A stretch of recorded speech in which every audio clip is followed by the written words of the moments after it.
Ona excuse. Dakika moja. Ni aje? Poa. Uko vipi? Sasa ufanye aje? Unaweza tu shoot picha mbili hivi.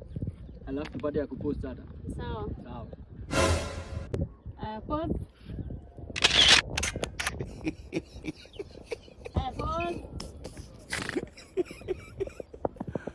Aduh bobo. Aje pa vipi tu. Ndio hivi. Sawa, thank you. Asante. Tumeshangaa sana. Ai. Watu wanakuwa na wivu. Wewe mzee, hebu ona hii. Mama yangu. Nina natoshana na steki hapa. Baada tupige picha. Na nimejua tu, ona venye kichwa yake inakaa kama malenge yenye jakoma.